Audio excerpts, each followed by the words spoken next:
नमस्कार मित्रों, आज की कहानी है हमें भाग्य के भरोसे नहीं बैठना है। जब तक हम कुछ करेंगे नहीं तब तक कुछ होगा नहीं। इंसान का अटल विश्वास, दृढ़ इच्छा शक्ति के सहारे इंसान चाहे तो कुछ भी कर सकता है।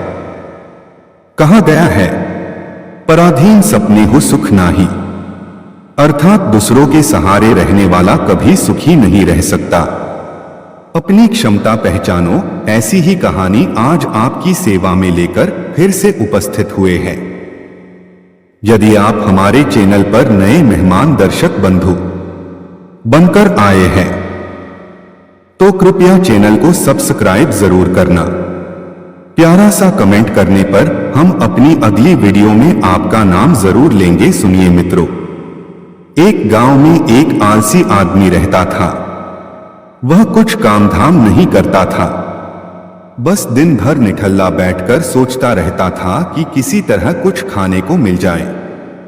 एक दिन वह यूं ही घूमते घूमते आम के एक बाग में पहुंच गया। वहां रसीले आमों से लदे कई पेड़ थे। रसीले आम देख उसके मुंह में पानी आ गया और आम तोड़ने वह एक पेड़ पर चढ़ गया। लेकिन जैसे ही वह पेड़ पर चढ़ा, बाग का मालिक वहां आ पहुंचा। बाग के मालिक को देख आलसी आदमी के छक्के छूट गए और वह डर गया और जैसे तैसे पेड़ से उतरकर वहां से भाग खड़ा हुआ। भागते भागते वह गांव के बाहर स्थित जंगल में जा पहुंचा। वह बुरी तरह से थक गया था, इसलिए एक पेड़ के नीचे बैठकर सुस्ताने लगा। तभी उसकी नजर एक लोमड़ी पर पड़ी जो बहुत कमजोर थी। उसे न जाने कितने दिन से भोजन नहीं मिला। लोमड़ी को देख आलसी आदमी सोचने लगा कि ऐसी हालत में भी इस जंगली जानवरों से भरे जंगल में ये लोमड़ी बच कैसे गई। इसका अब तक शिकार कैसे नहीं हुआ, मुझे इसको देखना चाहिए। जिज्ञासा में वह एक पेड़ पर चढ़ गया और वहां बैठकर देखने लगा कि अब इस लोमड़ी के साथ आगे क्या होगा। कुछ ही पल बीते थे कि पूरा जंगल शेर की भयंकर दहाड़ से गूंज उठा, जिसे सुनकर सारे जानवर डरकर भागने लगे। लेकिन लोमड़ी भाग नहीं सकती थी, वह वहीं खड़ी रही। शेर लोमड़ी के पास आने लगा। आलसी आदमी ने सोचा कि अब शेर लोमड़ी को मारकर खा जाएगा, लेकिन आगे जो हुआ वह कुछ अजीब था। शेर लोमड़ी के पास पहुंचकर खड़ा हो गया। उसके मुंह में मांस का एक टुकड़ा था जिसे उसने लोमड़ी के सामने गिरा दिया। लोमड़ी बड़े आराम से मांस के उस टुकड़े को खाने लगी। थोड़ी देर बाद शेर वहां से चला गया।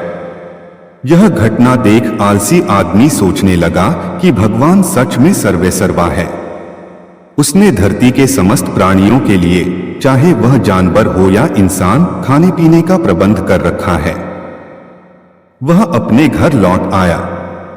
घर आकर वह 2 से 3 दिन तक बिस्तर पर लेटकर प्रतीक्षा करने लगा कि जैसे भगवान ने शेर के द्वारा लोमड़ी के लिए भोजन भिजवाया था, वैसे ही मेरे लिए भी कोई न कोई खाने पीने का सामान ले आएगा।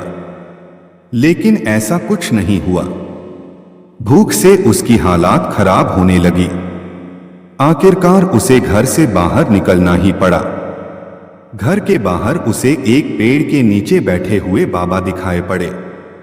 वह उनके पास गया और जंगल का सारा वृतांत सुनाते हुए बोला, बाबा जी, भगवान मेरे साथ ऐसा क्यों कर रहे हैं?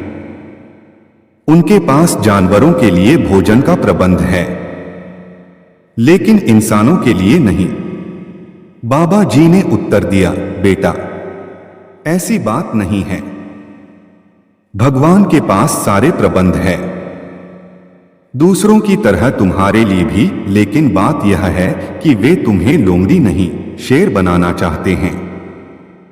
आपको भगवान ने 2 हाथ 2 पैर दिए हैं, सोचने समझने, अच्छा बुरे का ज्ञान करने के लिए मस्तिष्क दिया है, जो इंसान के अलावा किसी भी जीव में इतना विकसित नहीं है। फिर भी आप दूसरों की सहायता के सहारे बैठो हो। आप दूसरों का सहारा बनो। इस कहानी के माध्यम से हमें यह सीख मिलती है, हम सबके भीतर क्षमताओं का असीम भंडार है। बस अपनी अज्ञानतावश हम उन्हें पहचान नहीं पाते और स्वयं को कमतर समझकर दूसरों की सहायता की प्रतीक्षा करते रहते हैं। स्वयं की क्षमता पहचानिए, दूसरों की सहायता की प्रतीक्षा मत करिए। इतने सक्षम बनिए कि आप दूसरों की सहायता कर सकें। धन्यवाद मेरे साथियों। यदि कहानी आपको अच्छी लगी हो तो कृपया चैनल को सब्सक्राइब जरूर करना, क्योंकि आपके सहयोग के बिना हम कुछ भी नहीं है। Thanks for watching video. Please support me.